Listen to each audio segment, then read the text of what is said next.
YouTube, how we doing? Pass the prop back here yet again. We got a multi-sport spot for you guys with NBA and MLB. Joined as always by my guy Sue. How we doing, my man? Doing pretty good. Can't complain. I mean, we got all day MLB today, which is pretty average for a Wednesday. And then we got two fantastic NBA games tonight. Obviously, West Coast battles. We got 3-1 series in each one. Warriors, Rockets, Timberwolves, Lakers. I'm pumped for those games. I think it's going to be some really good basketball tonight. And then, some pretty good MLB stuff mixed in. So excited to dive into it. If you guys got any questions, make sure to drop them over in the comments. And yeah, ready to get into some bets. Yeah, it might be a little bit quicker of a show because we got one of each, right? We got one in each sport. So we'll try to, we'll have to talk about all 15 MLB games today or go down that rabbit hole because there's a lot to talk about on the slate. But I guess we can do a quick recap, and then I'm going to go and grab my dog because I don't know what the fuck is happening in the other room. But I'll let you talk about your recap here with your long shot winner. Yeah, sounds good. I don't know why. Oh, well, he put up the wrong thing here. But either way, we had Sengun at 25 points last show. We had it at plus 340. And yeah, that was a great cash right there. Sengun did exactly what we thought he would. And I'll get into it a little bit later in the show. But I mean, pretty much ideal for our prop guys. Off to a brutal start. I believe only had 2 points in the first quarter. Did not look great. But ended up with a great bounce back right there. Had a fantastic second half and crushed our long shot. Unfortunate, the only bad part about Sengun going off like that is it does kind of hurt the odds for today because it went from plus 360 down to 210. So you did put up the wrong thing. I fucked it up, didn't I? Yeah, but I just went with it. There you go. There you go. Yeah, this is a good cash right there. It felt good. Sengun balled out. I don't normally go like the just long shot, no like regular prop, so it felt good to hit it, kind of calling our shot there. So shout out to Sengun, got the job done for us. Yeah, I'm sorry. My dog usually is not a barker. Now he's just sitting here, but he's walking outside and just fuck. Not much of a barker, but when he goes, man, he saves it all up to be just an absolute asshole. So at least you got yours. I did take an L on here with, of course, the Yankees sucking with runners in scoring position. The next day goes for 15 fucking runs, hits like 8 nukes. Like that first inning, they had first and third, nobody out. Obviously, don't score a run. It was just really tough because they had so many guys on base. Obviously, the Orioles scored 4. It ended up being 4-3. And absolutely brutal L. Oakland won the first 5. Luckily for me, I played that straight as a straight bet as well. But I really liked this game, really liked that spot. And I was extremely surprised to see the Yankees struggling that much with runners in scoring position. Yeah, that killed me, man. Because after the first inning, if anyone wasn't watching, it was bases loaded, 1 out, and he got out of it with nothing. I live bet the Yankees and the over again after that because I'm like, okay, congrats, you got out of 1. You're gonna have to do it 2 more times, likely. At least do the order 1 more time. And then if you watch that game, he had 9 strikeouts, I believe, coming into the game on the season. 8 strikeouts, 8 in that game. And I think he had 3 double plays as well. So just like one of the craziest outlier starts I've seen in a while. And unfortunately, it fucked our bet here. It fucked a lot of my bets as well. Just like, that game sucked. Yeah, and that splitter, no one could hit it, man. He was just K'ing people like crazy. You wouldn't think he literally had the second worst qualified strikeout percentage coming into that game. So I don't know what you can do at that point. Yeah, it was tough, but we were just talking about even Corbin actually throwing well in that game. I know he did lose the first 5. I had that, which was good. We did end up cashing that first 5 to straight bet, but fuck, man, Corbin went like 5 innings, gave up 2 runs. Looked not great, but he gets the job done when the back end of Texas's starters are fucking awful, dude. Like, I get it, Lighters got some prospect to them and shit. Rocker does too, but man, they look like shit, bro. They look so bad.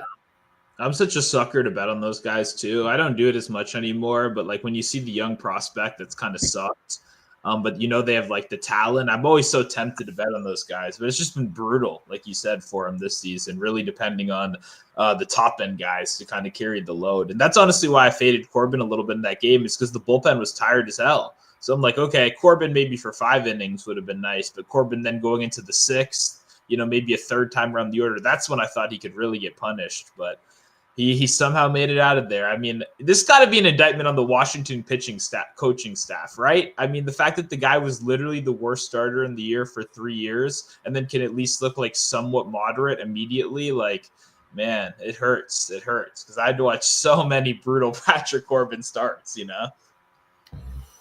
Yeah, dude, I got nothing to say on that one, bro. Like you could quite possibly put him as their third starter right now, behind DeGrom and Eovaldi, right? 2 of the most injury-prone pitchers in the league, and he would be the third, which is just baffling.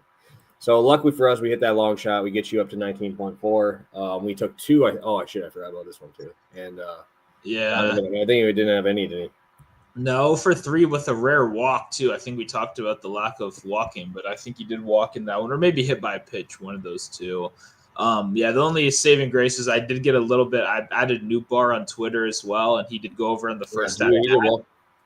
So at least that was a silver lining a little bit. But yeah, that game kind of sucked for me as well. Donovan unfortunately broke up his nice hitting streak there.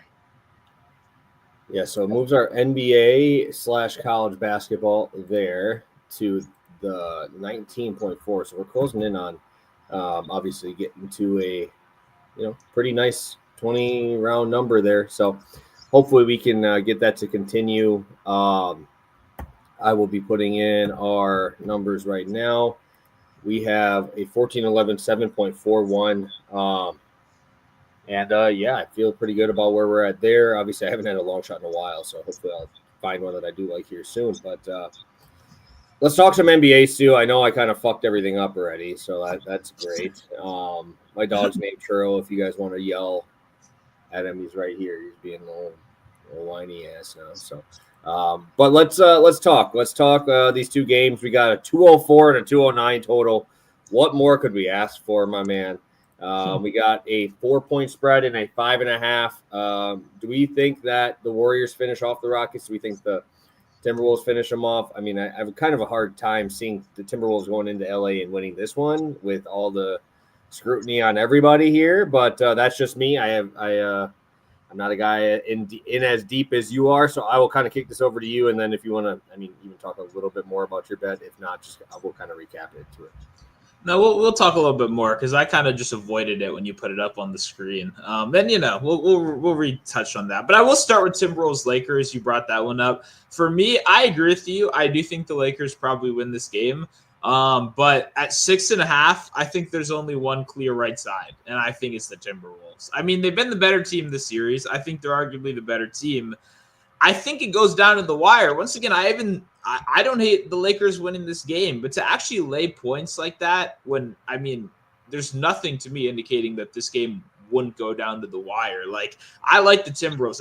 I haven't bet it yet. If it gets to like 7.5, especially because it's pretty much one-sided money coming in on the Lakers, and I don't know who's going to be out there publicly going against the Lakers. They're kind of like Twitter's team, America's team a little bit, all the LeBron fans, Luka fans coming together. Like, I feel like it's one-way action there. So if we get a 7.5, I'll be actually in on the Timberwolves at that point, even thinking like they could probably lose this game. But I also don't hate being on the other side of like watching everyone spaz out as the Lakers underperform, I guess, once again. So I think it'll be a great game. I think it's been a fantastic series so far. Anthony Edwards, like we talked about last show, just going to that next level, like really looking pretty unbeatable. If he plays like he did last game, I don't know how the Lakers like match that. You know what I mean? So Luka needs to step up. LeBron needs to step up, and we'll see what happens. I'm pumped for that game. But yeah, if we get any higher on the spread, I'm pulling the trigger on the Timberwolves, even though I know people will not like that. I don't think it's going to get higher, honestly. I don't think I've seen it move much outside like that first initial 4.5 gets dropped, and now it's 5.5, but it's kind of sat there. At 5.5, I didn't look at like tickets or anything like that. I'm not usually really big into looking at like ticket percentages and shit like that. But I feel like the sharper money's probably coming in on the 5.5 Timberwolves spot. That's a lot of points to be laying there. Anything you want to talk about the Warriors Rockets game before we kind of touch on your bet? Yeah, I mean, that one's going to be dope as well. I do think the Rockets have a good chance to extend the series, but I'm not going to be laying them as favorites either. I mean, I think Curry is going to look a little bit more like Pete Curry. And I think it's going to be hard to beat them when they look like that. So I don't know. At the same time, playing at home is huge for the Warriors. That they have one of the most impactful, awesome home crowds. Even in the new location, it was a little bit better at the old stadium, but still, they go crazy down there. And that the role player boost is huge. Having your guys in their more comfortable setting, especially when they're less experienced, like Atari Eason. Who was big when they were at home. Same with Jabari Smith. Like it's kind of important there. And the young guys, Jalen Green. So I do give the slight edge to Houston, but it's going to be another close one. I wouldn't feel comfortable betting either side because, Jimmy Butler back, not 100%, but he looked good enough. That's a scary team when they're healthy right there. Yeah, dude, I think Butler probably does this thing a little bit more here because I can't imagine Curry struggles that much yet again unless they continue to take him as the number one option. I think Butler kind of has to kind of take the reins over a little bit. I do not expect Podziemski to drop 26 ever again in the playoffs. So I'm expecting the two big boys to kind of do a little bit more heavy lifting in this one, trying to put them away. Can you tell? I would love to hear your opinion on this. How the fuck? This is my little rant today. Can you have a guy get a tech and a flagrant and not get tossed, but yet you get two techs or you get a flagrant 2, you get tossed automatically? How the hell you get both and not toss them? Like, yeah, apples me, bro. That don't make it make sense. It doesn't make any sense. I like how they ruled it personally in that because, in my opinion, they give out techs like it's nothing. Like when they have these big like little scuffles where 8 people just go in and like push each other slightly, they give like 6 techs, right? So that means if anyone gets hit with another one, they're done for the game. And to me, if you're going to toss someone out of a playoff game, there needs to be like a high barrier. Like there needs to be a really high barrier. So Draymond, he plays smarter then, bro. Like, you have it. Fuck you doing grabbing this dude's like you're gonna get something. But to me, once again, like sure they got into it. Is that worthy of throwing a guy out of a playoff game? No. I'm not saying the ruling was bad. I'm just saying how can you say you can get both of those and not toss somebody? I'm not wanting Draymond to get tossed in that game. Right? Do I think he should have been smarter? Yeah, Draymond's not a smart dude. Does the same shit every fucking time and just puts it on the refs to be the bad guys. But I mean, if that's in Houston, that dude's tossed, bro. I don't care what happens, bro. They would be screaming for his fucking head for him doing other stupid shit. Like you already know you have it. Like what are we doing here? But I'm not even just saying like that overall. I'm just saying like how can you get both and you immediately toss them for 2 techs or flagrant 2, but you get both, you don't get tossed. Like it I don't know, man. I was like, how does that make sense? Yeah, I agree. I think I would think like they should eject for that if they edited the way they called techs, But with the current way they call techs, I almost thought it was kind of funny that they found that little like loophole to still punish him but keep him in the game. Because that's what the announcers, they were like, oh, is he going to get another tech year? And then that's when they kind of brought up like, oh, I guess he could get a flagrant as well. And I don't know, it seemed like an ideal way to punish him for that, but still keep him in the game. But I agree, it is kind of a weird like ruling that you can, not get 2 techs, but you can kind of mix up your different kind of fouls a little bit there. And maybe Draymond's just high IQ, he knows what rules to break and when, Yeah, I definitely wouldn't put that in I wouldn't say that in the nicer terms that you were doing. I think you just I love get under people's skin, and I get it, but like you're too valuable to this team. Like you lose that game. I mean, bad. They probably lose bad if he goes out at that point. For like, sure. For a whole half is like brutal to that team. They have no way to guard. Even foul trouble. We'll talk about it more in a sec. But they just when he's out the game, it's so different. All right, Stu, I'll kick it to you for your best bet. I know I fucked it up already, but I'll let you talk about it anyway. Yeah, no, we got Sengun over 20.5 points. We're going back to the well. We had 25 last time for a long shot. And it was 19.5 last night. It's now juiced up across the board at 20.5. I still like 20.5, 100%. I think Sengun, if you watch the first half of that last game, almost everything actually went wrong for this to be go over. Like, it's not even the long shot, just the base number. I actually live bet him last game at 16.5. And then again at 22.5, because he only had 2 points after the first quarter. I think he was 1 for 7 to start the game. Jalen Green hit a couple shots in a row, and then Fred VanVleet hit a couple shots in a row. So pretty much everything you don't want to see possible to start the game happens. And we still ended up going over this number easily last game, thanks to a dominant second half, thanks to a little bit of foul trouble from Draymond Green.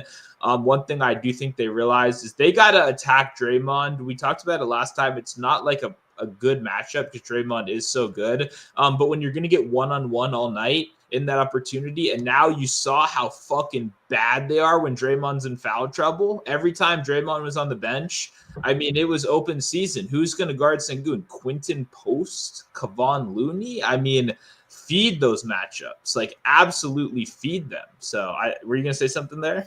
No, I was going to say maybe Looney 9 years ago, bro. It's fucking dirt now, bro. And people, if you were even watch the show or in my Discord, literally 2 years ago, we used to play Looney first quarter every single game. That was one of my favorite things. But you're right, it's fallen off a cliff right here, and there's no one else to guard him there. The bigs have been a problem for them all year long. They're still undersized. Draymond's their tallest player in a lot of lineups at 6'7". So you're getting one-on-one matchups all the time. And it's the same exact logic of last show. I don't trust Jalen Green in these kind of spots, even at home, in likely a better situation for him. I don't see how you don't watch last game and go, we need to attack. And we texted a little bit before the game. I like Amen Thompson too. I like what I saw last game of him getting to the good. At least caused 1 or 2 of the fouls on Draymond because Amen's so fast. If he just attacks the rim, he can't actually finish very well. But if you just kind of run up and get fouled, that's a positive. And if Draymond's the one that commits, that's a double positive. So I liked how everyone was attacking. It wasn't just Sengun. It was kind of like a team group mentality to get these guys in foul trouble or get easy buckets, go after the paint, and secure, your points that way. And I like that strategy. I think it's going to be complementary to Sengun. And once again, I just liked how things started poorly. If you watch that game, it was bad shooting. Other guys were hitting. Fred VanVleet had his best game of the series, went crazy from 3. I don't see all those things happening again, but I still see the volume being really good for Sengun. And if that's going to stay there, we're just going to have to keep backing him. So let's go Sengun over 20.5 points. Don't need 25 today. The long shot prices, they cut him down. It was only 210 for 25 points. So we're going to just stick with the baseline and trust that he keeps on taking care of business. Yes, sir. Yes, sir. Yeah, they're going to get you now that they see, it's what have you done for me lately? That's why we try to grab guys, when they've been struggling a little bit, right? So I'm going to transfer over to MLB. We got a 15-gamer. We already got games going. Next game starts in about 40 minutes. Super excited to talk about these games. Obviously, your Nationals are in play. I'll be talking about that game a little bit as well. But, yeah, I mean, you got some aces. We got Corbin Burns, Eovaldi. I mean, Severino's actually been really good out there as well. Pablo Lopez being the aces of some squads. And then you got some bottom boys. And you got, your Steven Nats. You got Giolito on the bump. We got it all over the place in terms of good and bad arms today. For me, I think I'm looking forward to yet again backing Christopher Sanchez. I've been obviously on that train quite a bit. I also do feel like like I said, I've been kind of on that wait and see on that Matthew Boyd fade train.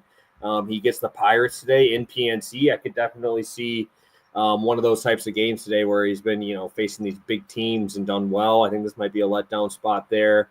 And then obviously that Yankee game that I'll talk about a little bit as well. Big total. I think it should actually be probably higher than 9.5. I'm expecting some runs there. I know you talked mostly NBA, Stu. Have you looked at the MLB slate at all? Yep. I went through it. I agree with what you're saying. I'm trying to think what was the one that stood out to me. Oh yeah, we got Red Sox Blue Jays is the one that stood out as one that could be sneaky fun. 9.5 total. Giolito, who's been good, he's been bad.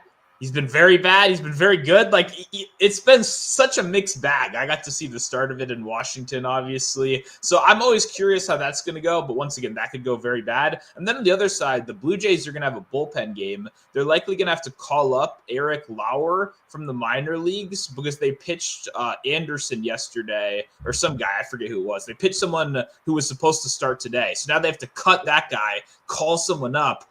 That's never a recipe for success. When they pitched multiple guys 2.5 innings yesterday, like that could just be a blow up game. You know what I mean? That could be a pitcher pitches for the Blue Jays kind of game, depending on how the starting slot goes. So I'm always that game profiled as one that could be like a bit of a blow up, like fun kind of sneaky high scoring game. In addition to that Yankees Orioles one that you touched on, and even the Nationals Phillies game potentially. Yeah, I'm excited for that Nationals game for sure.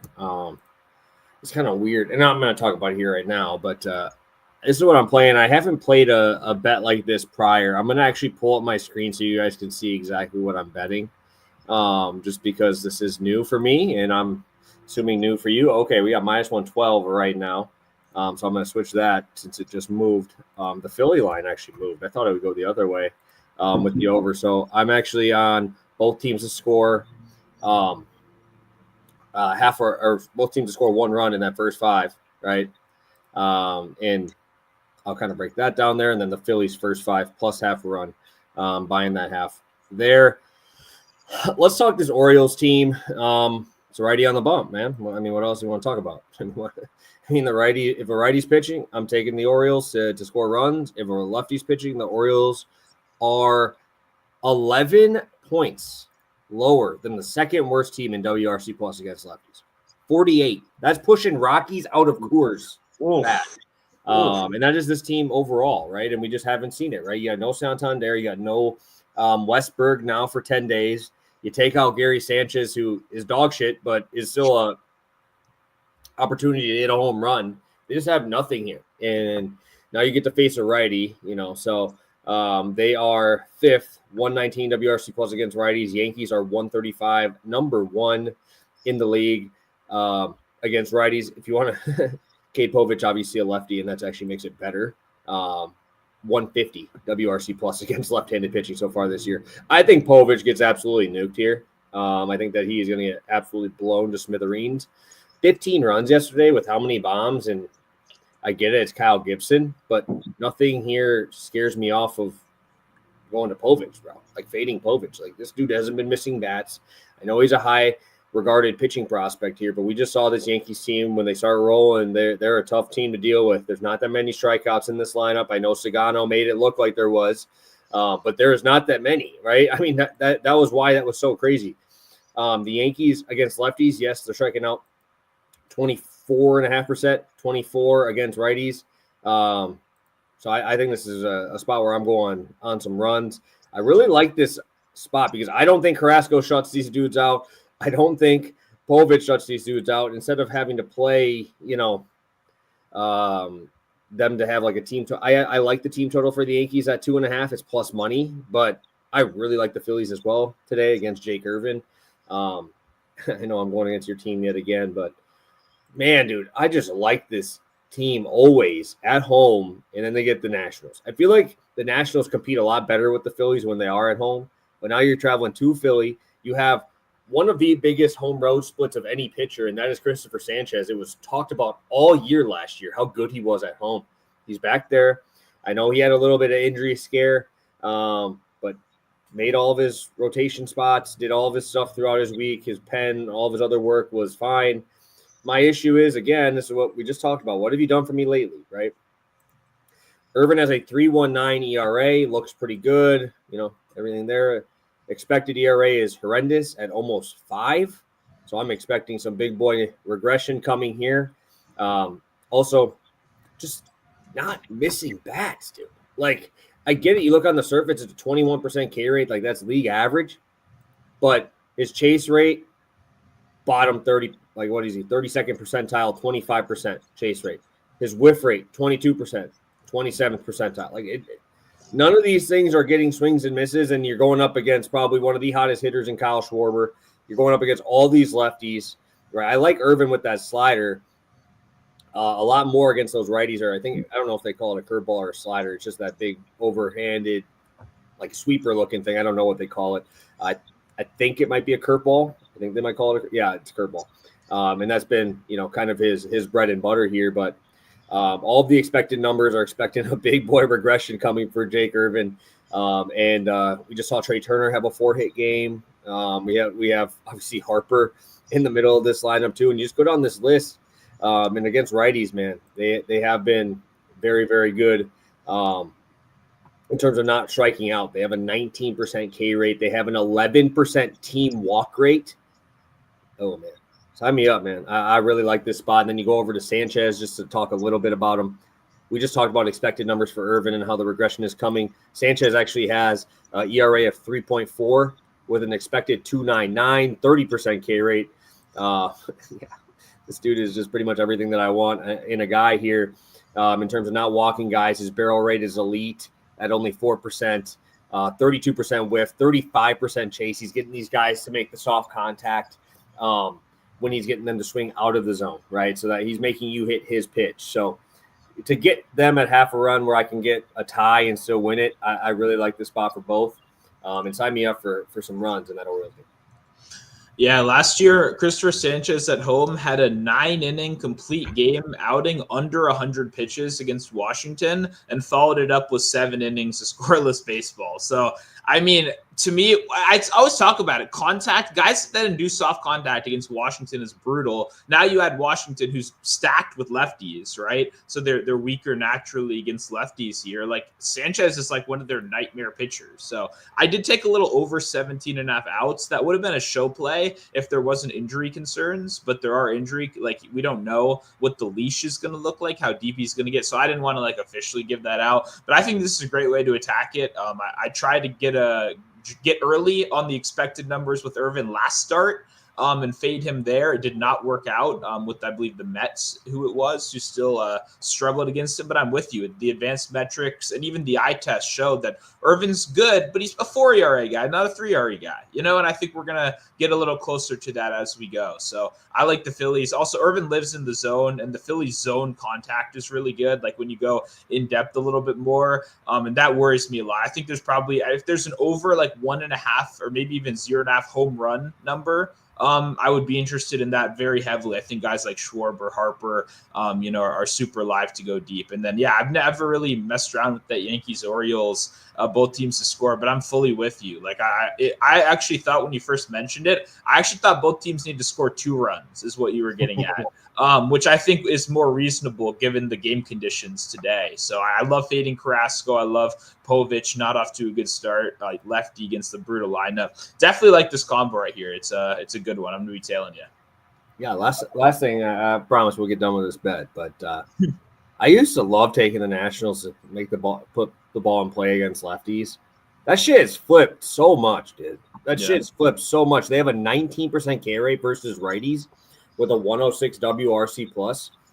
Against lefties, they got a 25% K rate, only walking 6% of the time with a 71 WRC plus. Obviously, not the same guys. There's a lot of new faces there, and some guys that aren't in the lineup. But man, to see a flip like that is drastic. Like that's a big flip. Because I used to love taking under strikeouts against left-handed pitching against this Nationals team, and they have just flipped the script and have sucked against lefties so far this year.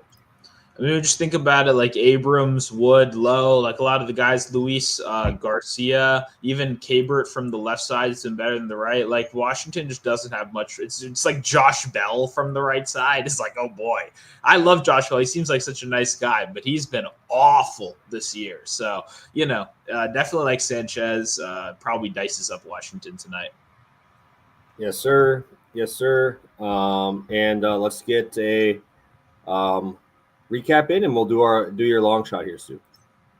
Sounds good. We got Sengun over 20.5 points, -110 tonight against the Warriors. And I'll be in the MLB. Phillies first 5 plus half a run with the Yankees, Orioles first 5. Both teams to score 1 run at minus 112. Stu, you're the only one with the long shot today. I'll kick it over to you to talk about it. Yeah, we're going to try to make it 2 in a row. I got a couple different, Dante DiVincenzo long shots. I like his 3 ladder. But when I looked at it and I compared, what I was deciding between was 4 threes at plus 400 or 15 points at plus 350. I did play them both. I like the threes, obviously. But when you look at it, that's like the pricing that you'd get for a guy that is like taking like almost all of his shots from 3. And like that's what we know DiVincenzo's upside lies in is 3-point shooting. But like these last couple games, like when he's played heavy minutes, because we saw foul trouble that led to 16 minutes. But since then, we've seen 31 and 29 minutes. In those games, he went 2 for 8 and 1 for 4 from 3, but he shot 13 and 11 times. So there was actually good shot volume outside of the threes, enough to make me interested in the points, especially once again, I think this game's going to go down to the wire. I think free throw shooting at the end could be a big thing, and I think we could see him possibly be fouled, get to the line, sneak a couple points there at the end. So I do like the threes. I played the threes as well, but I just think the shot volume overall isn't being accounted for enough. And at 9.5 points at his base, I like that, but I just see upside. When you look at it, Edwards thanked him a lot in the post-game stuff. If you watch the interviews after, and how big having Dante out there closing has been big, whether it's, passing, reading defenses, just being a supplementary shooter. Like it's clear DiVincenzo has, it didn't look like it earlier in the season, but great chemistry now with this playoff squad, which is something that definitely took a little bit of time. But he's closing games. Now we're likely to see 30 minutes. And one of the questions touched on this, Professor T. Do the Lakers double Edwards? Can you see a big assist game from Edwards? I think you have to. With how much money and like what the spread is, the market on the Lakers 6.5 point favorites. I don't see how they win this game like definitively when Anthony Edwards scores 40 plus points. And the only way you stop that from happening is like a monumental effort to just double, send everything at him. And when you think who's going to benefit, DiVincenzo is going to be one of those guys. When you send those doubles, when you have to always send an extra person and everyone's scrambling and help defense, and you can keep on kicking, DiVincenzo is going to be out there, just available to take those shots, pull up on those threes. And yeah, he's a dependable role player that I like to back. He's kind of got the profile of guy. So I agree. I like Edwards' assist tonight. I don't know if I'm going to actually end up betting on it just because I think Edwards might say, fuck the double teams. I'll just pull up from 40 feet. That's always live. He was doing it last game. So, we'll see. But I think a lot of people give Reddit credit. They should. He seems like a smart guy. And I think the whole world is going to know that there's going to be the biggest target in the world on Anthony Edwards' head tonight. So if you get the ball out of his hands, I think that's a victory in its own. And I think DiVincenzo's the guy that benefits from that. So like the spot, obviously you could go Jaden McDaniels, but he's already had awesome games. So for me, it's kind of like that's priced in a little bit more. McDaniels has had these great games. Do you really want to bet on him at like peak pricing? Not really. For me, I think Dante's the guy that's going to have that sneaky good game. And you just touched on Pods having that great game the other day. Like it's the exact kind of player, just that streaky role player, a guy that's going to have those open threes. And when they catch fire, they just keep on shooting. So I do think it can be a good, very good, a sneaky upside game for DiVincenzo here. Beautiful. Yeah, I always like going to DiVincenzo. I like doing his steals as well as a parlay piece too. He's really good in that aspect. He's always been good at that, though. And if he's going to get 30 minutes, it might be a spot that I look at as well, maybe to pair with something, especially when you have, a couple ball dominant guys where the ball is going to be, where they're trying to get the ball to. Might be a spot as well. One more question here for you, Stu. Any thoughts on Luka first quarter? 9.5. Yeah, it's a number I've played him at in the past in the playoffs. It's a great question, actually. I was going to dive into that a little bit more after the show, honestly. I haven't been betting first quarters as much. My only concern is sometimes coaches get cute and he'll go from like 12 minutes to maybe he only plays 10 minutes and he rests the last 2 going into the break so that he can then play the full set. You know what I mean? Maybe they mix up like that's always live in a playoff game, especially if you're planning on Luka trying to play 50 minutes essentially, every single possible minute, maybe overtime if needed. Like Luka, and to me, I don't know if you can acknowledge, I feel like he's looked tired in the fourth quarter. Like, I don't know how they address that, but maybe some fraction of my mind thinks possibly not playing the full first. And maybe I'm crazy. Maybe that's overthinking it. But besides that, opening it up 13, 16, 16, and 2 points in the first quarter. So it's been awesome so far. He's played the full first in every game. I think assuming he plays the full first, he should be good for 10 points. So I do like it. I just think there are some like niche situations that could scare me away from him potentially not going over. But I do like it. I think no reason to believe he shouldn't keep, dominating. Yeah, I always don't like doing these quarter ones when the total in the quarter is like 51. I just looked. As well. 51. That's a good point. Like, fuck that, bro. Then I'm expecting this dude to score fucking 20% of the points in the first quarter. Yeah, that's I ain't doing that shit, dude. 51. Just bet the first quarter over them, bro. For real. 51.5. Yeah, that's actually a very good point. I like that. I agree, because it could, if you think it's going to be offense, it could still be LeBron James. Like, he's also on the team. You know what I mean? Austin Reeves. Like, it's not. Yeah, I agree. I think the first quarter over would be a better look, honestly. Yeah, 51.5 is actually not favored. It's like minus 108 to minus 112 on the under. So, yeah, just something else to talk about. Because fuck, dude, if you think he scores 10, damn near, I'm taking that first quarter team total in, or I'm taking the first quarter over. The playoffs, they give you so many markets here, man. You might as well use them. No, I agree with you. I like that. I think that's a good angle. But yeah, I've always been a first quarter fan, but that's a good point on the total of like that's a pretty soberingly low total for a guy priced at 10. You need like an awesome first quarter. So it's clear that the sports books do not think it's going to be an explosive first quarter. So definitely good context there. Wow. Yeah, it's 51 first quarter, 51 second quarter. Jeez. First half over 102. Jesus Christ. That's so low, dude. All right, Stu. We got everything out. Anything for the people here? We got 25 of you guys still in here. Let me check how many likes we got. We got to get that up to at least 15. So let's close up shop. What do you got for them? Yeah, last thing. I see Professor T asked about how do we feel about hits, runs, RBIs. We talked about that last show. I said I'm not really the biggest fan of 2.5s. I know you've had more success there. I will say I played Freddie Freeman and Paul Goldschmidt to each get a hit at minus 125 earlier today. So that I do have bets on Freddie Freeman. I do like him for a hit. But 2.5 hits, runs, RBIs is a little scary for me. So I did not play that. But yeah, I do like him for a hit. Did play that earlier this morning. Yeah, I like fading Quantrill as always. My thing is I'd rather just do a run RBI. I think I'd rather do that near the 3. I think the prices are rough though. Are they? I'm not.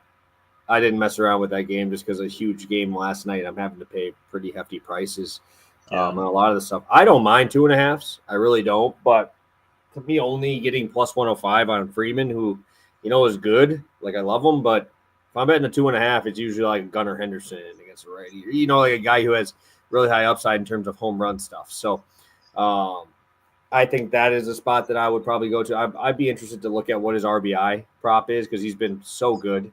Another guy that's been really good to me in terms of RBI has been Will Smith.